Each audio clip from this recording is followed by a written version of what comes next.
Pra, ka nxitur edhe një lloj lëvizje diplomatike dhe ju keni pa tash një përpjekje e Shtetet Bashkuara të Amerikës për të koordinuar edhe me Egjiptin, me Jordanin, Katarin, besa dhe më shumë vende të tjera për të ndalë domethënë këtë spiralë e dhunës që po zhvillohet në lindjen e mesme, po edhe për të krijuar një terren për një paqe të qëndrueshme dhe politike në rajon. Pra, në këtë kontekst, paqja shitet si e mundshme mirë, po jo edhe afër, sepse nuk ka një proces politik që e mundson ndërmjetësimin ushtarak apo humanitar. Pra, mund mendoj se është një moment ndërkombëtar ku duhet me na përshkru ajo dhe është ngrit faktikisht tani veç po vrehet në reagimet e shumë shteteve dhe dia ndërkombëtare se kjo status quo është e papranueshme për botën që pretendon të jetojë në paqe, në stabilitet. Unë po mendoj se SBA po munduan tani të rikthejnë atë arkitekturën e paqes mbi çeto garancitë dy feshta. Edhe siguri plot për Izraelin, se nuk e lejon se ka aleat, nuk lejon të cenohet të siguria e tij, por edhe një garanci shtetformuese për Palestinën. E tash mësimi më i madh që duhet me nxjerr bota pas 2 vitesh luftime, unë mendoj se është se nuk ka as siguri, as paqe pa vendosur drejtësi. Në këtë kontekst edhe të vetë popullit izraelit. Por edhe një është cila do të ishte mënyra për të vendosur drejtësi në opinionin tuaj? Formimi një shteti palestinez. Jo, shqipe. Çështja është me kuptuar se parimisht me kuptuar vërtet bota demokratike se nuk vendoset as paqe, as nuk mund të ketë siguri, qoftë rajonale, as globale, pa drejtësinë. Dhe tani drejtësia është çështje që duhet negociuar me pa modalitetet e zgjidhjes së statusit të popullit të Palestinës dhe pavarësisë të saj. Po edhe një gjë duhet me kuptuar qartë, edhe është mirë që bota po duket pas 2 vitesh luftë po merr vesh, sado që ato mund të jenë asimetrike, hibride siç po quhen, ato nuk mund ta zëvendësojnë asnjëherë politikën. Edhe hakmarrja, sado qoftë e fuqishme, me çfarëdo armatimesh e formash të luftimit, ajo nuk mund ta ndërtojë paqen.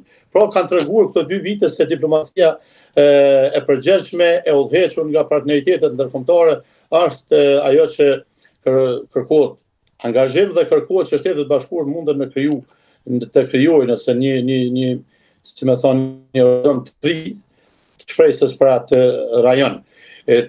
Plani 20 pikësh i Trumpit unë mendoj se është alternativa më e qëndrueshme deri tanishme.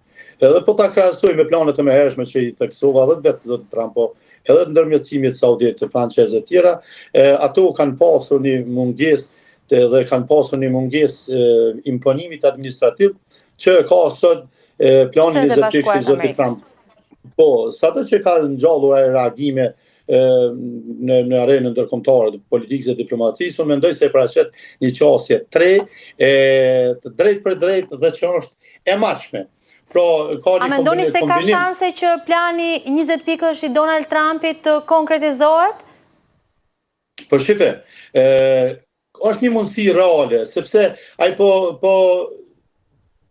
ofron hapësirë, domethënë, po te i kalon përmes kriterit të humanitetit, po te i kalon kalkulimin për zhvillime luftimesh e tjera. I ka pra ato ante veta të forta, domethënë kërkohet ndalimi me njerësh me luftime, pastaj lirimi i pengjeve është një afat atje sa 2 orë pas pranimit të kësaj marrëveshje. Pastaj ka një veprim humanitar atje i pa precedent deri më tani, sepse është shumë e rëndësishme që në një konflikt tillë të luftohet për shpëtimin e jetëve dhe për mundal spiralja e gjakderdheve që po përshkon këtë luftë. Pastaj ky plan është ndërthurur po ashtu me elementet e investimit dhe rregullimit të jetës atje, pra për rindërtim, për demilitarizim të Gazës, e cili shoqërohet pastaj edhe me një program gjatë ndihmave të investimeve me infrastrukturë, bazë, ju e dini se çfarë shkatrime që janë për aty, pastaj çështjet e energjisë, ujit, shëndetësisë dhe krijimin një zone ekonomike që do të mundsonte edhe punë, prosperitet dhe zhvillim. Pra, unë mendoj se oferta e një qeverie kalimtare, po teknokratike, për shkak se do të jetë mbikëqyrur nga një trup ndërkombëtar që është quajtur Bordi i Paqes, e garanton një menaxhim më transparent të fondeve, të ndihmës, pastaj investime serioze në krimin e institucioneve që të t'ju shërbejnë qytetarëve e jo mos strukturave të armatosura siç ka ndodhur deri më tani.